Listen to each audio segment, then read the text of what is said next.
Have you ever stopped to wonder what really gets you out of bed in the morning? And I'm not talking about your alarm clock, I mean that deeper drive. Well, today, we're going to dive into a really powerful Japanese philosophy called Ikigai. It's all about finding that profound meaning in your everyday life. You know the feeling, right? Some mornings you just wake up buzzing with energy, totally ready to take on the world. And then there are other mornings where it feels like a battle just to throw off the covers. So, what is the actual difference? What separates a day that feels full of purpose from a day that just feels draining? You might think it's about how many hours of sleep you got or how strong your coffee is, but the surprising answer is it's often not about that at all. The real engine behind our energy is meaning. When you have a clear why, the how just seems to fall into place, and even the hard work feels lighter. And this powerful sense of purpose, it actually has a name in Japanese philosophy. It's what gives each of us a true reason for being.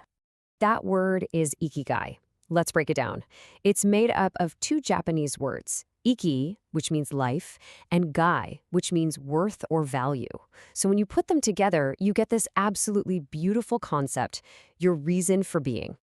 And here's something that's really important to understand. Ikigai is not about chasing some external goal, like a promotion or a bigger paycheck. It's something much deeper. It's that internal, quiet confidence that your life has a direction, that it has value. So how in the world do you find this internal compass? Well, the Ikigai philosophy gives us this amazing framework. It suggests that our reason for being is found right at the intersection of four key parts of our lives. Okay, so it all starts right here, with what you genuinely love to do. Think about those activities where you just lose all track of time. The things you would do even if nobody was paying you or watching you. That's your passion. Next up, we have to look at what you're naturally good at. We all have them, those unique skills and talents that just seem to come easily to us. In this framework, that's known as your vocation. The third element pushes us to look beyond ourselves. You have to ask, what does the world actually need? What kind of problems out there do you feel drawn to help solve? When you connect your talents to a need in the world, that's when you find your mission. And finally, the fourth piece of the puzzle is the one that grounds it all in reality. What can you actually be paid for? This is your profession, and it's the part that makes your purpose sustainable in the long run. The real magic happens right in the middle, where all four of these circles overlap. Just think about it for a second. If you love something and you're good at it, but nobody needs it or will pay for it, well, that's a hobby. If the world needs it and you can get paid, but you don't love it and aren't great at it, that's just a job. Ikigai is that perfect, powerful sweet spot where what you love, what you're good at, what the world needs, and what you can get paid for all come together. That is the zone of true fulfillment. Okay, so that's the theory, but how does this powerful idea actually show up in our day-to-day lives? Let's take a look at Ikigai in practice.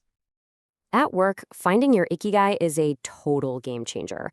I mean, imagine your job feeling less like a grind and more like a genuine contribution. When you're aligned with your purpose, you just become more resilient. Setbacks don't completely derail you because you're fueled by something bigger than just a paycheck. It's a fantastic antidote to burnout. And hey, for anyone working from home, you know how easily the days can just blur into one another. Ikigai helps you bring intention back into your routine. It helps clarify what's actually important so you can focus on those tasks and, just as crucially, know when it's time to step away. It's really the key to setting those healthy boundaries. And this doesn't just apply to work. It's huge for learning too. Ikigai can completely transform studying from something that feels like a chore into something that feels like preparation. When you connect what you're learning to your why, it's not about passing a test anymore. It's about building the skills you need to make the impact you want to have on the world. Okay, this all sounds pretty amazing, right? But the big question is, where do you even begin? Let's get practical and talk about how you can actually start your own search for Ikigai. This right here is such a critical piece of advice. The goal isn't to wake up tomorrow with the answer to your life's purpose all figured out. No way. The real work is in slowing down and just beginning that process of honest self-reflection.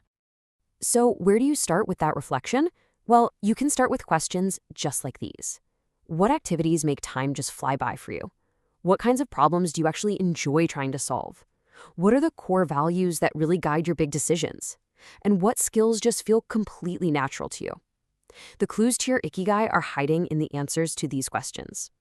I love this quote because it really boils everything down to this critical balance. If you're super busy but you don't have a why, that's just a one-way ticket to exhaustion. But on the flip side, having some grand purpose without ever taking action, well, that just stays a daydream. Ikigai is the bridge that connects our vision to our daily actions. And it's so important to remember that finding your Ikigai is not some big, dramatic overnight event. It's a much quieter, more sustainable journey. It's found in the small choices you make every single day, as you slowly start to align them with what truly gives your life meaning. So, I'll leave you with this one question. Let's forget the grand 5-year plan for just a moment. Think about today, right now. What is one small thing you can do that feels truly, genuinely meaningful to you?